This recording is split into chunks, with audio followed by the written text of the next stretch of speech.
You're listening to iFanboy Talksplode, Justice for Hire with Neal Adams, John Machado, and Jan Lucanus.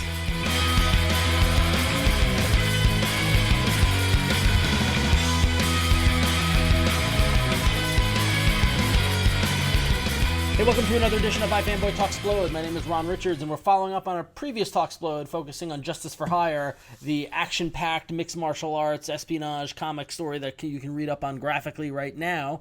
This time around, we're talking with Justice for Hire creator Jan Lucanus, along with comics legend Neal Adams and lead animator Zach Shelton, and we're also talking with the master of mixed martial arts, John Machado. We first start off with John Machado and Jan Lucanus talking about the important role of mixed martial arts in Justice for Hire, and later on we'll be talking with Neal Adams and Zach Shelton about motion comics and animation. So I am here with Professor of Martial Arts, John Machado. How you doing, John? Hey, how you doing? Good. And here with Jan Lucanus from Justice for Hire. How's it going, Jan? Doing fantastic, Ron. Excellent. So we are here to talk about Justice for Hire as well, and its connection to martial arts and mixed martial arts. And John, I'd like to start talking to you about what kind of drew you to comics. Oh, it's like every child. I think when you're growing up, I developed that passion since kid, reading comics back in Brazil.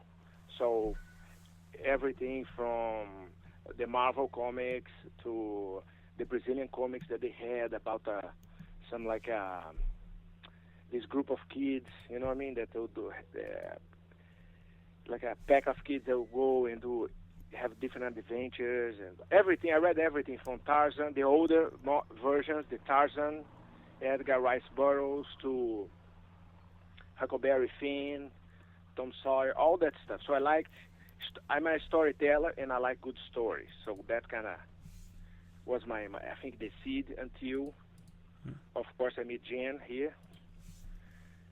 Back in, you got to help me, Jan, 2005 or 2000? Yeah, about 2005. Yeah.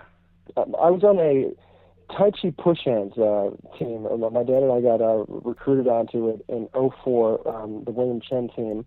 And our coach, Josh Waitskin, who was already a well-known chess champion, and he just became this incredible martial artist. And Tai Chi was his base style, and he was also training in Brazilian Jiu-Jitsu. So after doing some intense work with him on the push hand side of things, he really got me into doing some Brazilian Jiu-Jitsu with him and the assistant coach. And they brought me out to train with their teacher, John Machado, and that's how it all started. And eventually we started talking about Justice for Hire and comic books, and doing a comic with the professor as well called Faixa Preta, which we have out now as well, and yeah, just continue to evolve and learning Brazilian Jiu-Jitsu just expanded my own stand-up fighting game to have somewhat of a grasp of the ground fighting game, which John Machado is a master of. Cool. Yeah. So when I met Jan back, he came to visit Los Angeles and work on his projects. And I think it was very early on. He was getting his company started. And what really impressed me about Jan, I see this a young man with that spark in his eyes, with his dream and with all that drive, that he wants. I'll be a director. I have this company. I'll build this, and I'll have comic books, and we're gonna do animation. We're gonna do. I mean, I was really impressed by that. A guy in that young age with all that drive. And I remember that time he was barely starting. He had like the first storyline. I mean, a small little comic of the first issue at that time of Just for Hire. Yeah, that was a little pre-trash can actually. Yeah, it's like you look at today, it's unbelievable what happened so far with all the different comics, the whole series, scripts and these animation. Faixa Preta came to life, and many other titles came to life. So it's getting bigger and stronger every day. So that's how we got it on. That sounds great. So now, John, your involvement with the Justice for Hire, in terms of you have a role in both the animation and the upcoming live action adaptation. How have you been able to take your experience with your martial arts experience and apply that to a action choreography kind of scenario? Yeah. So as the project developer, Gina approached me and said, "Look, I have a character for you." So that Ram, who the character, it's an amazing character, which because of the range that he goes, you know what I mean? And he's not really a bad guy, but he can be a good guy too. So I love that. So it's up to let's see how it's going to come out, but it's a very challenging character. And the idea, I think every person pretty much, it's a martial artist in this company. So I think that's the core or idea is that you have people that know what they are talking about, what they are doing. So it's when it comes to the fight idea, we want to keep without ego. We're just going to add different ideas to come up with the most realistic ideas possible. At the same time, entertain, but the most realistic as possible. So I'll bring my background, my idea, to the rest of the team. So it's not only me. You know what I mean? I want to add to the idea, to the group. Sure. Yeah, everyone should know that the professor trains like special forces and all this other stuff. It's his the wealth of information that he has on realistic combat scenarios is incredible. Wow, it's amazing. So now how does working with the special forces or with the UFC fighters and stuff like that, how does that translate to doing kind of choreography for a comic book and then for the animation side of things? No, I think everything you can be a great martial artist, but if you don't have any idea about camera work, and it won't look good. Right. So I think it's a combination of you knowing martial arts and working with a group that understands the camera work and the editing aspect to make it. So that translates to the comics as well. The way the comic fights, the way the characters are fighting can be in the comic or in the animation. It comes from the knowledge of the author, of the writer, of the creator. So it relates to that as well. You gotta have an idea how that's gonna look. If you don't have the camera eye, it's very hard. So some people, they think, I have a great idea. But when the camera perspective, it doesn't look good.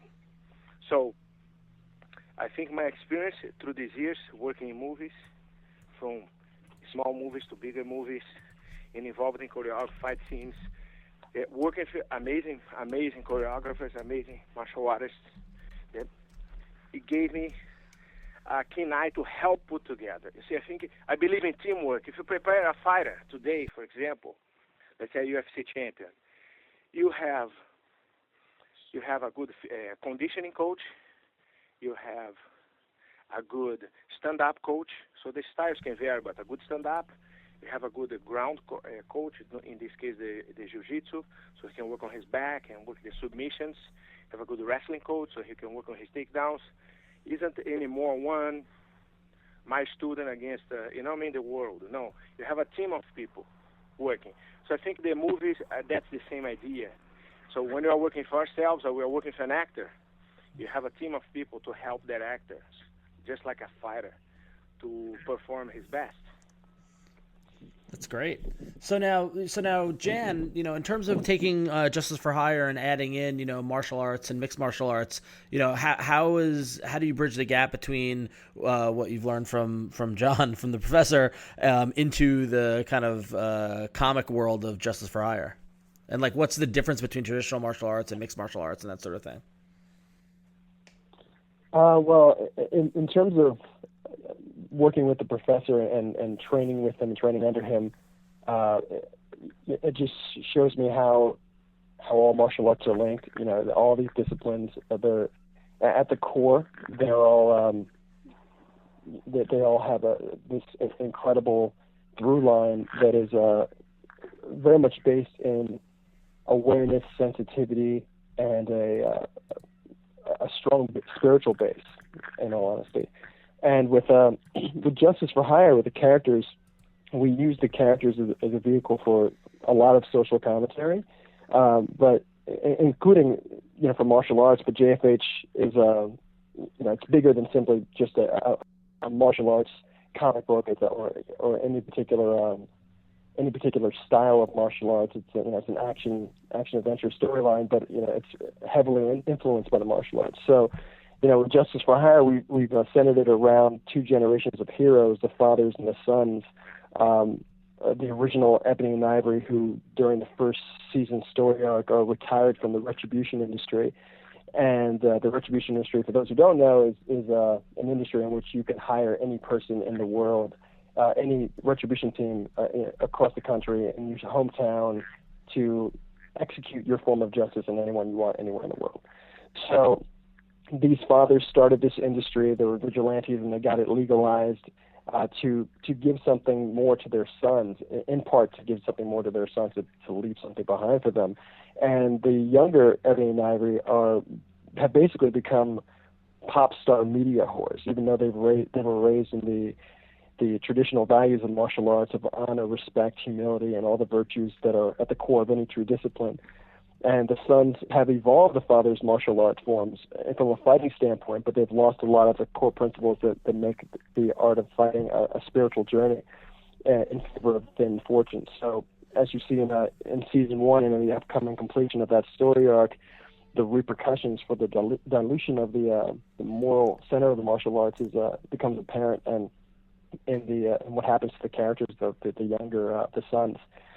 So all of this is based on my perspective, Dad's perspective of Dad being the co-writer of what's happened to martial arts over the last few years, became especially apparent in the rebranding of the UFC in 2005, and all the media hype that's taken attention away from the profundity of the fighting arts that are being mixed and merged and evolved. And a lot of these pro fighters come from great traditional backgrounds, but the media highlights the violence and the glory of it and creates this perception that that's all there is to it. So, one of the themes of Justice for Hire is the balance of evolving the martial arts with the new generation and the virtues of the elders. Yep. That sounds great. So now, in terms of the idea of utilizing that and bringing in, kind of ultra realistic action, like, why is realism so important with martial arts when you're doing it in comics? I mean, like, John, or when as a comic reader, when you see bad martial arts portrayed, does it stick out like a sore thumb, or how important is that realism aspect? No, I don't think you have different styles of movies and different stories and different directors. So it depends what the director wants for his movie. Then you get over the top, you see, or not.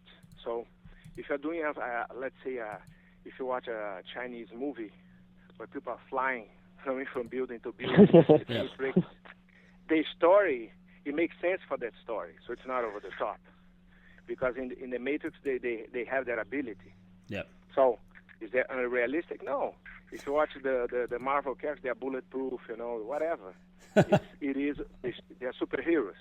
So, but when you talk about normal human beings, but they have the techniques, the knowledge of the martial arts, so I think you got to do what the story asks. So that's my whole point. So I don't think there's bad. The bad happens when you have a movie where it's about common people. They have some skills, and then they beat up 30 people, and you know what I mean, fly over buildings. Then it doesn't make sense. It's over the top. So keeping it real for the story. So the guys are not superheroes, but they have the martial arts training. Right. So, absolutely. And go ahead. No, I was just agreeing with that. Absolutely, these guys are not superheroes by any means. The style of choreography that we're really going for, we branded as ultra realistic action, and that just comes from us watching these old 1980s Jackie Chan, Sammo Hung, and Yan Bu kung fu films, and seeing how these guys are doing so much street fighting in these films. They're doing their own stunts. They're taking hits for real, and they're not they're not doing anything that a human can't necessarily do in terms of the physicality. Jackie Chan, of course, has his great stunt team, and they augment some of the impacts, and the stunts are crazy and over the top, especially as the 90s came and up to today. But those 1980s films really had this incredible style that we look at and say, hey, look, why don't we don't see that in American cinema very much, and why don't we take the fun and the freedom of the of this movement, of this very realistic, but also there's also a flair to it, type of action choreography, where the guys aren't necessarily doing quote unquote kung fu. They're incorporating boxing, they're incorporating kung fu, they're incorporating groundwork and Brazilian jiu-jitsu, sambo, all these different styles, and we want to make it, as the professor said earlier, incredibly entertaining but also realistic. So there's a delicate balance, and sometimes we touch on that over the top side, but we want to touch that realism as much as possible. Cool. So now so you guys both being, heavily involved in martial arts as well as entertainment and things like that, where do you see martial arts and going and evolving through the next couple of years, but whether it's in comics or films or games or UFC or that sort of thing, Professor, where do you see the future of this? Look, you have trends that you can observe. For example, a few years back, you had nothing with martial arts content, but nothing. You know what I mean? You had you start in the 90s, where Chuck Norris is the only one. He's doing Walker, Texas Ranger, and you know what I mean? Using martial arts. Then you had Van Damme. He came and he kind of died down a little bit. Steven Seagal had a big impact, but kind of took a turn somewhere, and there was a big gap. And you would only find on smaller movies, B movies, the martial arts still going, but in the mainstream, nothing. So I think most definitely you started now in the 2000s, of course, with the popularity of the mixed martial arts became mainstream and is getting ever bigger.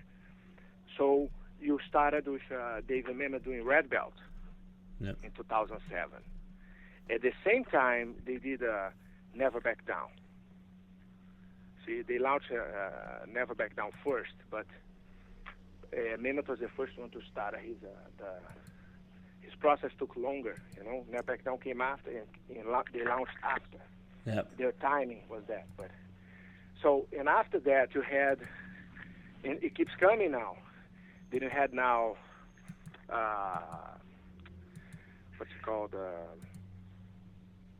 Forgot the title of the movie. Sorry. You know what I mean? The Warrior? Well, no, the two brothers. Oh, Warrior. Yeah, Warrior. Yeah. Yeah, Warrior. Then you have now Gina Carano doing movies. So, in people from the martial arts community working movies, that increased a lot. So you have like Randy Couture still doing one movie after another. So it definitely changed. So I think that's the new beginning of it, but it's far from the peak. This thing is gonna go. So I think every year more and more martial arts movies are coming. It's great. It's gonna increase, I think, so much. It's become a huge market. For a few. I think it's a new cycle starting actually. No, I totally agree. From the beginning. And just to add to that, I mean, absolutely, we're right at the beginning of this, and Ron, I've been running around with Justice for Hire for a while. I'm a born and raised martial artist, and JFH has been like my baby since '99, since high school. So running around with the project before it really manifested in comic book form, running around to different studios and sitting down with executives and hearing, hey, there's no market for martial arts in the summer of 2005, and then November 2005, the UFC reality show hits, and all of a sudden, Ultimate Fighter, and all of a sudden there is a market for martial arts, and we've been evolving the Justice for Hire property for a while, and the world, and looking at what's happening with mixed martial arts, not just in films. I think it's slowly trickling into the mainstream. Obviously, slowly trickling into mainstream fare, but I look at the martial arts film, the potential for the martial arts film industry in terms of the mainstream to be very similar to that of the horror film genre, where you have these horror films getting made for budgets of $7 to $10 million a pop that come out anytime during the year, and they have a built-in audience to go to see it. The UFC is the same type of thing. I mean, any given time during the year, you have all year round, you have UFC fights coming on pay-per-view that they sell out there. They generate so much money. When we actually tap into creating films for that audience, and attracting that same audience to go see these films, we're going to have a very, very similar genre to this horror picture genre. These films are going to. It doesn't cost a lot to put somebody in front of a camera and throw some kicks and punches and do some jiu-jitsu, as long as the story's really cool and the characters are relatable and hopefully fun, and you hopefully take something away from it. I think that the martial arts film industry is really going to be on the rise, and we're already seeing that. So I'm excited about it, especially with Justice for Hire. Great. Well, it sounds super exciting, and it sounds like it's going to be interesting to see it evolve with the comic and the motion comic and to the live action and that sort of thing. So very cool. Well, thank you so much for your time, Professor and Jan. I really appreciate it. Yeah, my pleasure. Beautiful. Thank you, Rod. So that was John Machado and Jan Lucanus talking about mixed martial arts. And up next is the comics legend Neal Adams, along with lead animator Zach Shelton. I'm here with the legendary Neal Adams. How you doing, sir? I'm doing just fine and dandy. Excellent. And we're here along with Zach Shelton. How you doing, Zach? Hey, how are you? And Jan Lucanus. Doing good. Cool. Hey, guys. So we are Hello, here. everybody out there. We're here today to talk about the future of motion comics, and specifically about the Justice for Hire motion comic and kind of what went in with that. And to get things started, Neal, I wanted to ask you, because you've been a strong proponent of motion comics and animation, what is the difference between a motion comic and traditional animation? Well, in the case, let's just talk about the piece that we did for Marvel, Gifted, which was an X-Men series of 6 books. For those of you who haven't seen it, it's a motion comic as well as being a graphic novel. There are many advantages and very, very positive things about motion comics. The first is, let's just say you do a comic book and you really like the comic book, and somebody's going to do animation on it. What they're going to do is they're going to take it off and adapt it. That word adapt, it's sort of going to be sort of the same story that you did, but it's not, because 15 other people are going to get their fingers into it, and they're going to do it their way. A motion comic is very, very different. A motion comic is, let's say you do a comic book or not. You can do it separately and just do the motion comic. But you have your artist who draws the pictures, and you have your writer who writes the words. Now, what you do with a motion comic is you take the pictures and you make them move. In this case, we took the pictures exactly as they were, and we made them move. We didn't have 15 animators in Czechoslovakia try to interpret the pictures. We used the actual pictures. So the pictures that you see in the motion comic of Gifted are the drawings that were drawn by the artist. The words were recorded from the graphic novel or from the comic, originally from the comic books. So every single word, and this isn't a religion. You don't have to do every single word. Everybody does it a different way, however they want to do it. But you can, in an ideal form, record the words with actors so that the writer's words become part of the motion comic. You hear the words instead of read them. So in the ideal motion comic experience, you can read the comic book, and then you can turn on your television and watch the same comic book move with the same art and the same writing. So you're having that experience again. It's not an interpretation or an adaptation or a live-action film based on the comic book. It's the comic book moving. That's a very different thing. This form has never really existed in the history of mankind up to now. So we're dealing with a new form. And in that we're dealing with a new form, really the doors are open. You can say, well, I don't care how Neal Adams describes it. I want to do it this way, or I want to do it this way. It's a very free and open form. We have not seen the scratching of the surface of this form. We have no idea where this is going, and it's also a toy for creatives. You can be an individual and make a whole motion comic, just like you can draw a motion comic or draw a comic book. You can be an individual because the tools that we have for doing these things are high school level and elementary school level toys, and they're getting simpler and easier to use all the time. That is not to say that a certain skill level isn't invited, welcome, and better, but kids could take their own comic books that they read and actually scan them and make their own motion comics out of them, have their friends record and do all these things, because the tools are available in a middle-class household to actually do this. So we're talking about an art form that can spread to the people, an art form that can have many, many variations, an art form that is for the individual creator to do, and in whatever way he wants to do, seeking whatever success he wants to seek, and interpreting it however he wants to interpret it. It's amazing as a form. Yeah, very cool. So, period. So now, so in terms of, like you said, there are these tools that are accessible to a lot of people. What are some of the techniques that you guys are using that to create your motion comics? Is it just scanning in the comic artwork in Photoshop, or like how are you guys making these motion comics come to life? Who wants to talk first? I can go into a little bit of that. Okay, go ahead. Yeah, so some of the tools, it's not really definitely scan in the original artwork, but really a lot of the magic of motion comics is taking the comics and separating the artwork. So if that's the character from the background or a prop, it's still going back in and then redrawing those backgrounds and really trying to make it look as seamless as possible. It's also, since you're working from such a almost kind of a restrictive place, in that you're working with a single piece of artwork, it's really trying to push that movement and then push the emotion, the narrative of the story as much as possible. Okay, so anyway, something we definitely worked really hard on with JFH was, since it is a martial arts based comic book, really taking these the choreography that Jan and his martial artists did, and really trying to communicate that weight and the action and the realism that's really inside of that comic book from the beginning.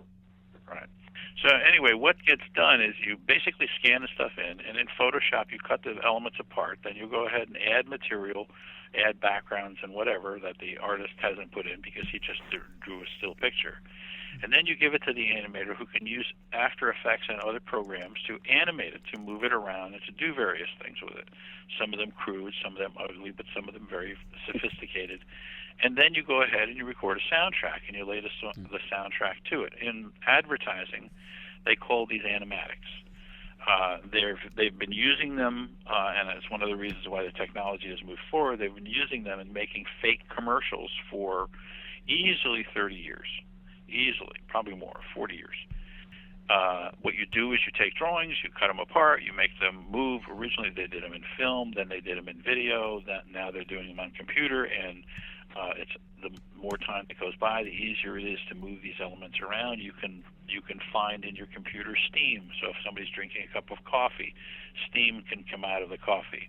You can make an explosion by even stealing an explosion in animation, or you can take an explosion take an explosion that's drawn and make it enlarge very, very quickly, and then flop it back and forth so it has some movement, and then grab some elements and pull them off.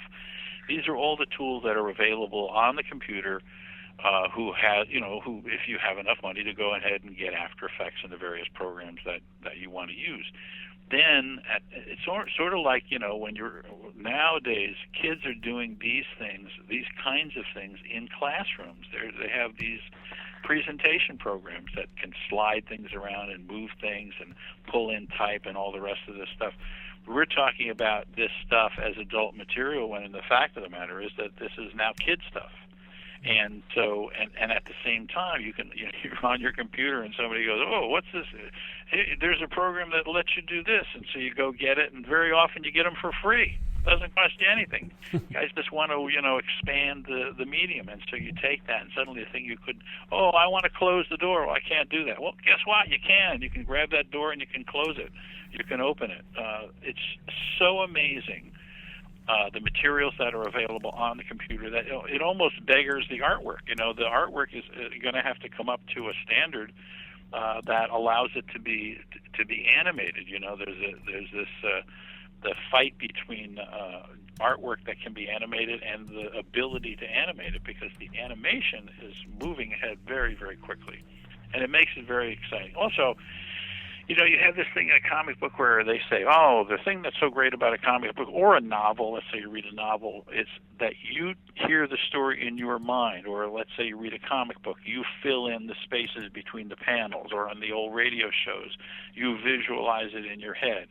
There's a certain contribution made by the reader, and there's this conflict that's coming up that's going to be part of what we do, and that is, guess what? We're taking the reading of this comic book out of your hands, and we're now making it part of the experience. So we're telling you the story. We're pacing it the speed that we want to pace it. So people say, well, I don't know if I like that. But then again, you're watching movies all the time and television all the time, and they're pacing the pictures for you when they do that. So what's wrong with that experience? Well, I can tell you one of the things that happened with us when we were doing Gifted, and that was that we would show a segment, a comic book's worth of stuff to people who came to visit, and we could only do that on a very limited basis, because Marvel was very, very closed-door, closed-mouthed about it.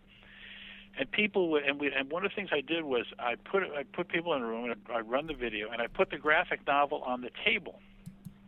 And of course, being in the kind of business we are, everybody knows comic books in our business, so they knew the comic book. They knew Gifted by Cassidy and what's his name? Whedon. Anyway, yeah. Anyway, so they would watch it, which is a totally unique and new experience, and they would see a gag or they'd see a thing that happens, and they'd reach for the graphic novel to see if that was there, or that we added it, or we did something, or is that something I missed when I read it? And then suddenly you go, because now what we're doing is kind of reading it for them, and we're putting in the things that the writer and the artist could only imply just lightly. Now we can show it. For example, my favorite example is Kitty Pryde comes through the wall. She's up on a stage. They're giving a speech, and of course she's wearing casual clothes. And there's the Emma Frost is there giving a speech, and she interrupts Emma Frost's speech. And Emma Frost has always got one costume on or another, displaying her breasts to their best advantage. So she turns to Kitty Pryde, and she says, "Well, late again." And Kitty says something like, "Well, I didn't have much time. I had to put all my clothes on." And you cut to Emma, and she's taking a deep breath, and you see her breasts rise, and you go, "Oh, that's what she meant." Well, when you read the comic book, you kind of breeze over that moment, okay? But in the video, you go, "Oh, she's talking about that Emma Frost is half clothed all the time. I get it." So you get to extrapolate, you get to expand on a gag that was done, and even in the project that you guys are doing, you can slow down you can do something in slow motion, have a body tumble through the air. You can make an explosion really count, whereas in comic books it's just this little line drawing. There's so many little things that in comic books you can't really focus on, you can't do anything with, and in your project. You can see how it becomes a combination art. The artist is doing this, but then we're adding to it. We're adding this to it and that to it, and a punch, and we're adding a power to it. Suddenly, it becomes a different kind of reading experience. At the same time, it's the same story. It's quite remarkable. Cool. Cool, very cool. So, Jan and Zach, in terms of taking all these kind of opportunities with motion comics and things like that, how has Neal's work with motion comics and things like that inspired your approach to JFH in terms of developing that motion comic? Well, with my dad was a comic critic for a while, and then wrote with Jim Shearer at Defiant Comics. So, growing up, Neal was one of my dad's favorite artists and definitely a household name. And what he did on Batman, The Brave and the Bold, and Green Arrow and Green Lantern, especially Green Arrow and Green Lantern in terms of the art and the social commentary and introducing so much diversity in his art, it was so much along the lines of what we do with our books in general with Creative Impulse and Justice for Hire in terms of making fun action adventure stories for the global community.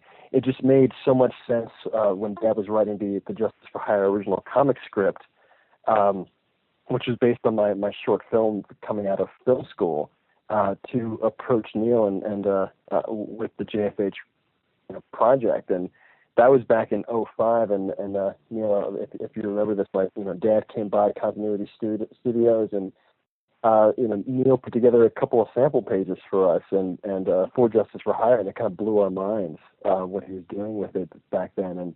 And right, I'm kind of sorry I couldn't be part of the whole project. No, what it is, but I did get to do a couple of pages for you fellas.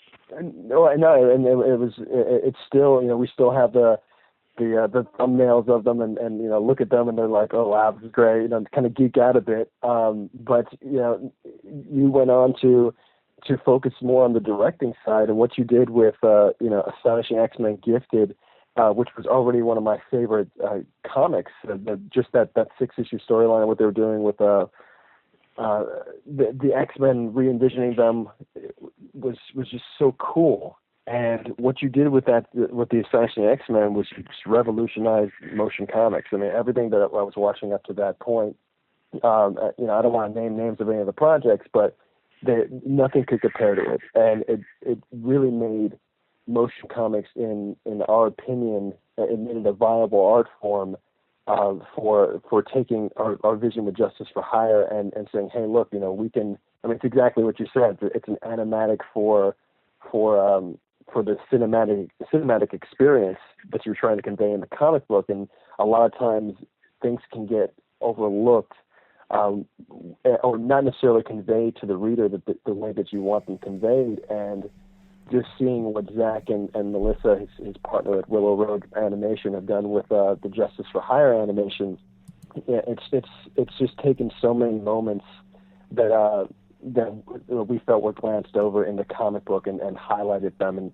and given us the ability, and from the directorial standpoint, on my side, just the ability to really take these small moments, take the action, take the characters and bring them to life in a new way. We are on our side adding some 3D animation here and there that's not in the comic book to get across some of the cinematic pacing, but it's still. I mean, that's the kind of thing that you're free to do, and that's what's so wonderful about it, is that you can bring all these skill forms into the project that you're doing to add and make it better and better. I don't think the viewer criticizes that. I don't think they say, "Oh, yeah, I don't want any 3D animation in my comic book." They're into the experience. I mean, when we did Gifted, which seemed like yesterday, one of the things that people point out to me, and I remind them of, but I really don't have to. But when Kitty Pryde sees Colossus brought back to life, and she gets all emotional, people say that they actually get emotional when they watch it, and they get a lump in their throat with the response of one character to the other. Like, are you a figment of my imagination? Are you a dream, or whatever it is? Because if you're not, I'm just going to kill you. And that moment makes you go, oh, gee, we're making a movie. My goodness! And when I read that in the comic book, I got it, and it was emotional, but it wasn't like this. And that's really what you can bring as a director to the picture, to the story, and that is to use all these tools and not be afraid, and so that the audience can get that sense of, oh my God, this is a new form. And that's the message. The message is that this really is a new form. It's a comic book, but no, it's something else. It's really significant to how we tell stories. I mean, after all, they spend hundreds of millions of dollars on films, okay? And when a couple of guys sit down behind a computer and they start moving things around the screen, and suddenly a punch is a punch, and a character flies across the screen and smashes into the wall, and bricks come flying, and you go, oh my God, I can't go out and shoot that, because I can't find it, but I can make it happen here. What else can I do? And suddenly it's an entertainment medium that's for people to interrelate to in ways that you were never able to do it before. It's not this army of animators. It's a far more personal experience, and it's very, very enjoyable. I love the failures as well as the successes. I think that they just moved the thing forward. It's like I don't know if you guys saw the Black Panther motion comic stuff. Yeah. Mm-hmm. Yeah, I saw that Comic-Con. Right. And the first part of it is fantastic, and then later on it kind of dwindles away because it's just not as good. But that very first part, with the arrows going and all that stuff happening, you go, oh my God, this is great. I want to see this stuff. You want to see this stuff. It's another medium, and we're drawing people into comic books. I mean, comic books are taking over the world, and we're doing it with other forms. I mean, think of what's happening is that you have comic books becoming movies, television shows, motion comics. Yeah, they used to be animation, but Bruce Timm, I can take just so much Bruce Timm. Love Bruce Timm, but they've had to simplify for the sake of doing the animation. Here we don't have to simplify. We can take a complicated drawing and find ways to animate it. We don't have to take out the lines. We can leave in the lines. So we don't have to say, oh, it's a sacrificial form. You can't take all those lines and animate them. Guess what? You can. There's programs that allow you to do that. It's stunning. Right. So now in terms of how motion comics have evolved, and now that we have the internet and computers and TV and all stuff like that, Neal, where do you see the best kind of viewing experience for motion comics? I mean, is it something that's designed for the TV screen, or do you eventually see a motion comic portrayed in a theater, or best through a web browser? How is the viewing experience affected? Well, if Marvel had their wits about them, I think they could get gifted on a cable channel. Suddenly you got a comic book. And understand, we've got new people doing new things. Jan is an example of that. You're not stuck. Jan's not stuck, and the younger people are not stuck in this old style of doing things, which is like and old style can be 10 years ago. He's not stuck in the nature of not being aware of how to do it. Marvel, for example, much as I love the guys at Marvel, it was like pulling teeth to get them to get their act into doing this. We had to show them sample after sample because all they were doing was promoting their comic books on their website. They didn't realize that this was an art form. So in that they didn't realize it, remember, a comic book company thinks this way. Comic book company makes a comic book. They know they have to solicit it 3 months in advance, okay? And then when it comes out, it's really not going to be a success unless in the first week it's sold out. Because if it doesn't sell out in that first week, then the retail store is going to lower their order. Because that's just the way they are. This is the standard of the business. So they'll lower their order until they can get it sold out in that first week because they don't want to have it sitting on the shelves, okay? A motion comic can come in a package, a video, or you can sell it lots of different ways. It can last for a year, 2 years. It can be around for forever because it's a product that can have other means of exploitation. Suddenly, Gifted is appearing on a little thing that somebody's holding in their hands on the subway. or it's a pad that you have a book that used to, as little as 2 years ago, just show you black and white type. Now suddenly you can watch movies on it.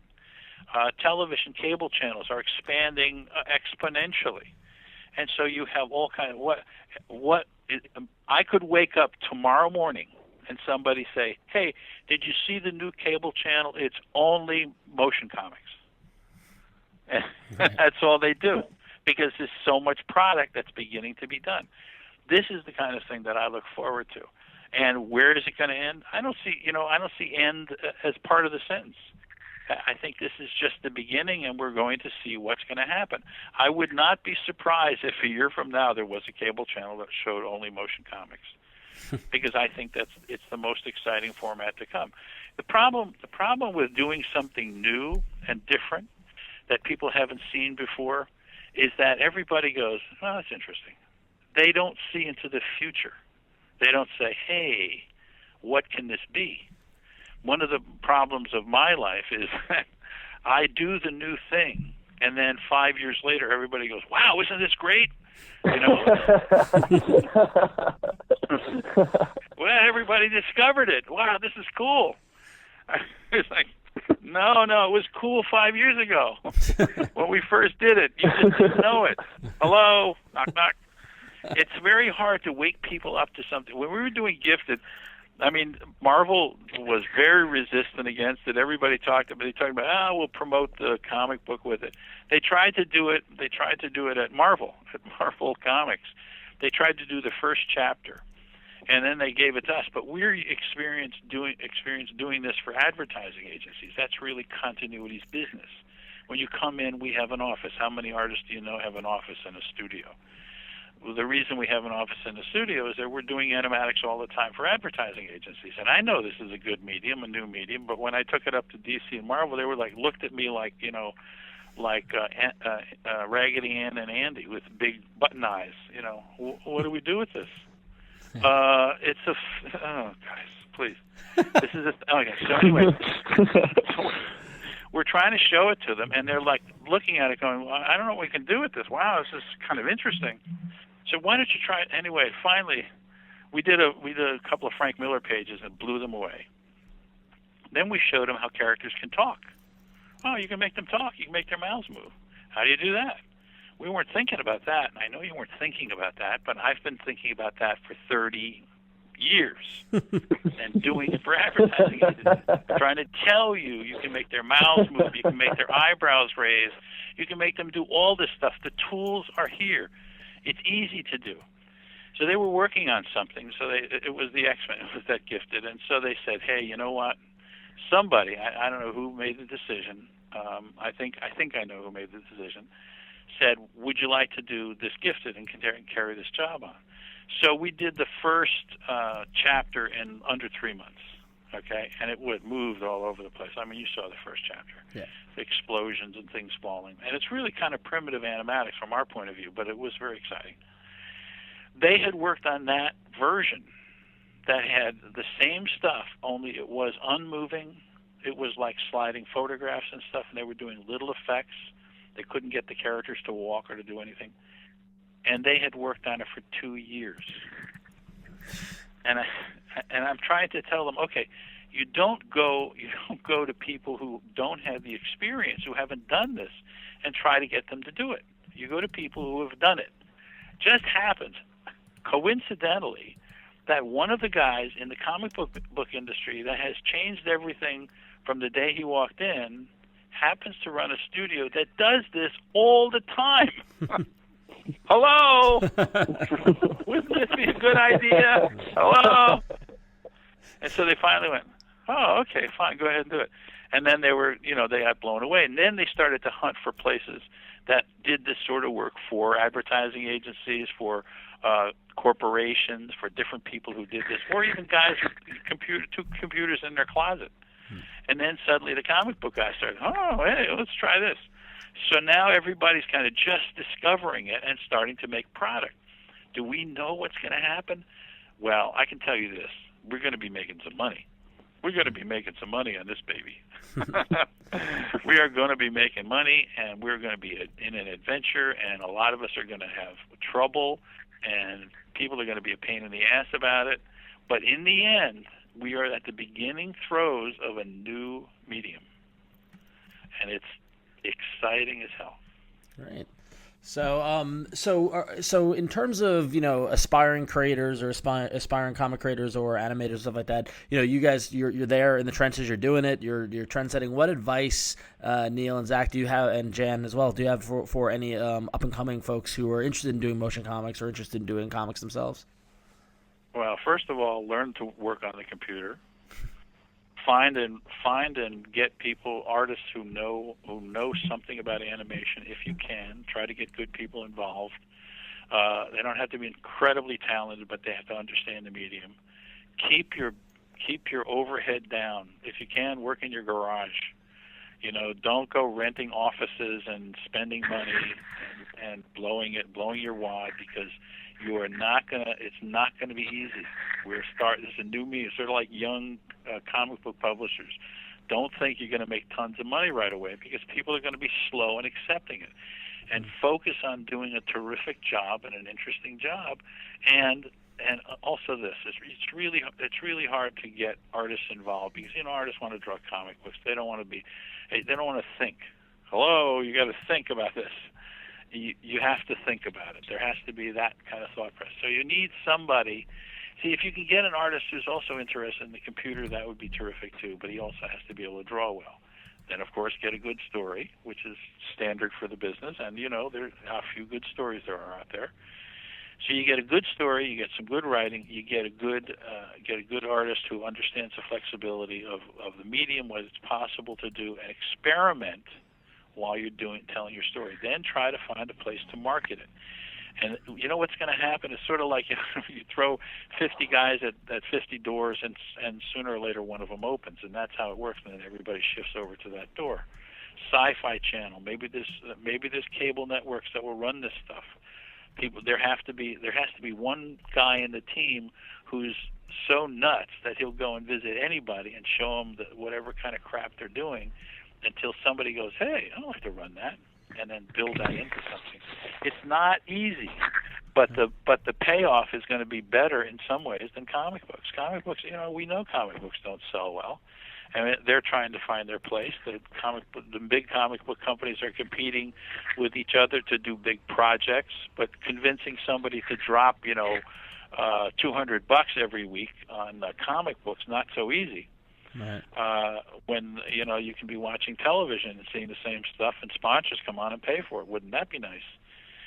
So there's so many doors with so many combinations of locks on the doors. I cannot tell you how, because I'll tell you the truth, I'd be doing it if I knew. I can't tell you what the path is, because I'm that guy that's out, in front of everybody, and the mountains are dropping rocks on me. Yeah. And I'm going, okay, don't go that way. There's a mountain with rocks, and there's a swamp over here, so don't do that.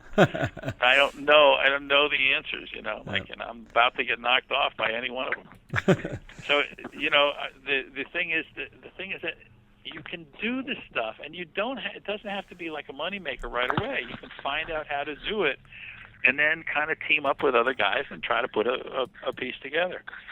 I mean, you guys working on this project, you know how hard it is. You take all your spare time, and people get mad at you because you can't go out on a date. You're just a jerk who stays by his computer all the time, and your weekend is blown. But it's all part of doing something that's significant and fun and important and also money making in the end. And I'm not even promising you success. I see the possibility of success. There's a new interrelationship between the forms that's beginning to develop, from comic books to motion comics to film and television. So we are those of us who are aware of it are going to be involved in the process of making entertainment from beginning to end. That's fascinating. Interesting. That's great. So Jan, so to tie this back to Justice for Hire, so what are you doing in terms of and with the Justice for Hire Free for All event to kind of help promote this kind of creation and creativity? Well, I'm still pretty Jen taken just by Neal's standing there going, words. oh. Yeah, I think Neal took us to a different place. Yeah. Like another planet. I mean, Make some appointments quick. I want to show you. Well, I would just tell fans to.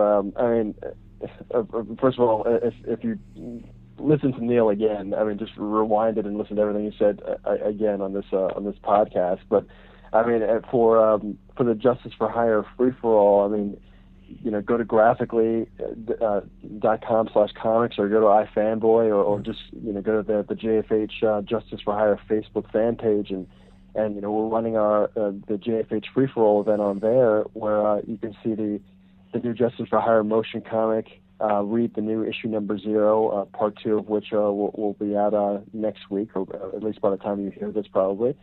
And download assets to make your own motion comic that are right on the page, and you can get free Crazy Talk software from Real Illusion, which is how we make our mouths move. How Zach and Melissa work with at Willow Road work with the comic book art to make the heads somewhat 3D models and give them expressions and the ability to change the expressions on the Real Illusion software is key to what we're doing.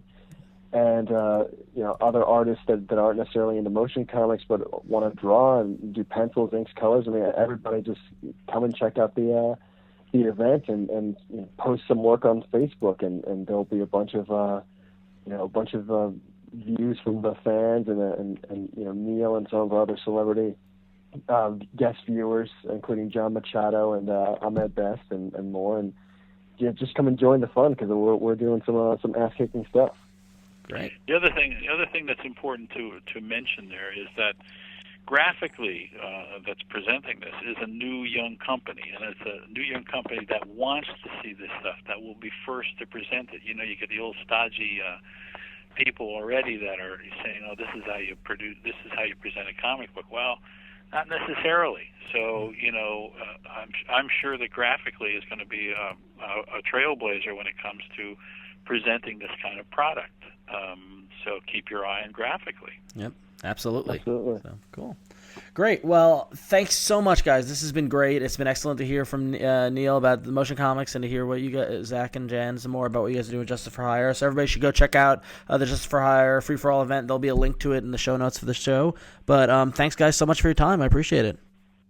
It's been a pleasure. And a big thanks goes out to everybody involved in this podcast: Neal Adams, John Machado, Zach Shelton, and Jan Lucanus. And if you're curious about Justice for Hire, check it out on Graphically. You can read issue number 0 for free. There'll be a link in the show notes to it. And also check out the Justice for Hire Free for All event, where you can show off your animation skills and you could win some pretty cool prizes. There'll be a link to the Free for All event. You just sign up on Facebook. You can download the assets, do your animation, and Neal Adams will judge your work along with Ahmed Best and John Machado and a whole bunch of other great folks. So definitely check out the Justice for Hire Free for All event. It's pretty cool if you're into that sort of thing. So until next time, I'm Ron, and enjoy your comics. Yes,